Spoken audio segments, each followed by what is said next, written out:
We're in the legendary and historic Abbott's Magic showroom to demonstrate an almost as legendary and historic prop, Stuart James' Sefalaljia. It's just a few days before Halloween, and what better place and time to do a spirit cabinet routine than an old black building with skeletons on the front and a creaky wooden floor. Well, the cabinet itself is solid oak, made out of 3/4 inch, very heavy, several pounds, and designed to attract the spirit world and make some things happen. Let's see if the spirits are home. The Sefalaljia routine is actually 8 tricks that are done inside the little spirit cabinet, but it all started with one original trick that Stuart James named Sefalaljia, which is actually the medical term for a severe headache.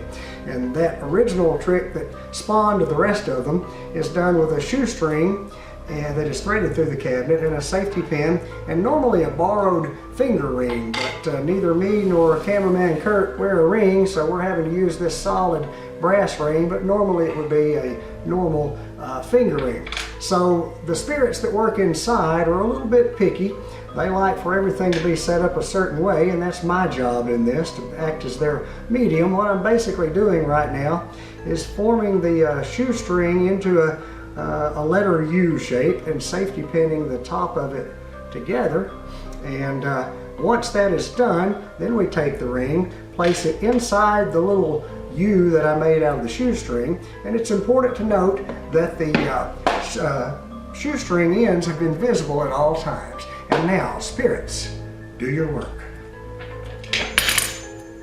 And you'll notice that the ring is threaded onto the rope, locked in place by the safety pin, all while the ends of the shoestring were visible, the spirits having done their work. The next phase of Sefalaljia is also a ring on rope trick, but this time it's done with 4 solid and examinable brass rings and the shoestring again.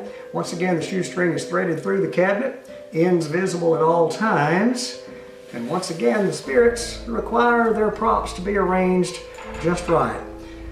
We'll make the same U that we made in the last one, and then the rings have to be placed on the cabinet floor in just a certain way. But once again, as long as the ends of the shoestring are visible out each end of the cabinet, then whatever goes on inside would still require the assistance of the spirits. Okay, I think we're ready. They do need darkness to work. Spirits, do your work. Come on, spirits. Taking a little while. There we go.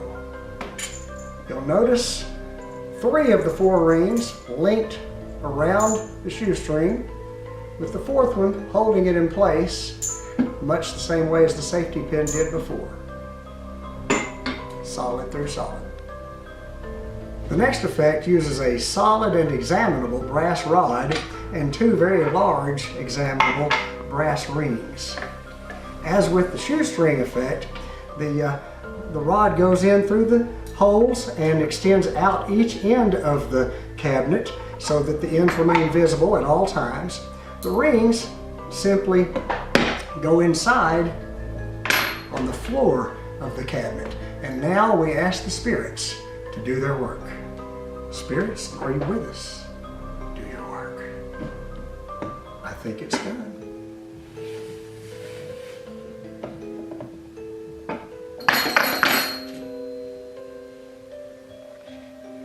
Our next demonstration involves not shoestring, but a couple of pieces of clothesline rope.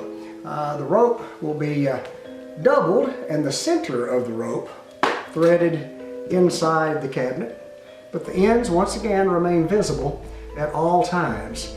Same thing with the other rope and the other end of the cabinet. Reach inside and just take the ropes in my hand and ask the spirits to perform one more miracle. And they've done it. The centers of the rope linked, looped through each other. Now that's not just an illusion. They really are linked one through the other, even though the ends of the ropes were outside the cabinet at all times.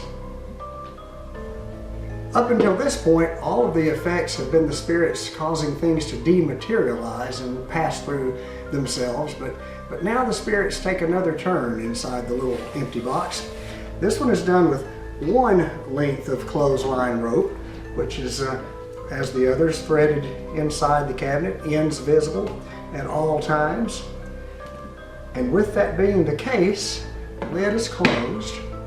The spirits are asked to do their work.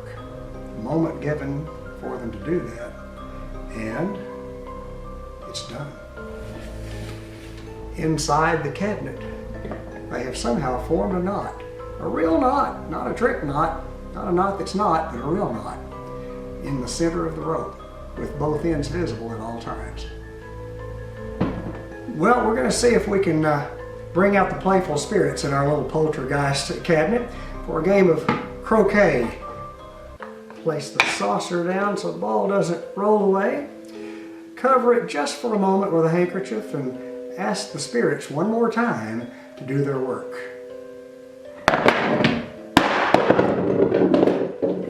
I believe they did.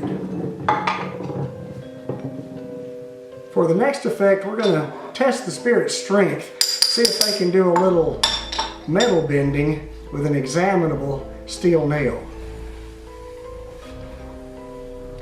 This one takes a few extra seconds sometimes for the spirits to do their work.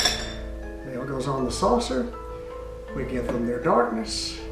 Spirits, do your work. I think we may have success already. Watch.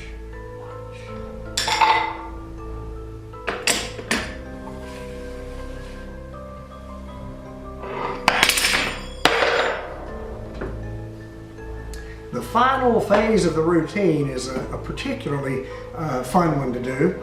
It uses two little pill vials, and a signed dollar bill is placed inside the small one that goes inside the larger one and placed on the right side of the cabinet.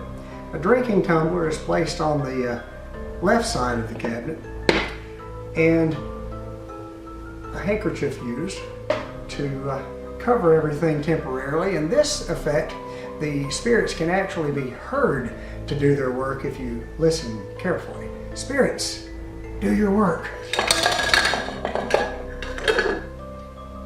Certainly sounds like something happened there. If you notice, the drinking tumbler has inverted upside down, which in itself is a good trick because the cabinet's not tall enough for that to happen. And underneath it are the pill vials with the signed dollar bill inside. Besides the 8 effects that Stuart James came up with and we just demonstrated, this little cabinet can do so many other things. You can use there are instructions that come with the booklet to use a wrapping hand inside the cabinet.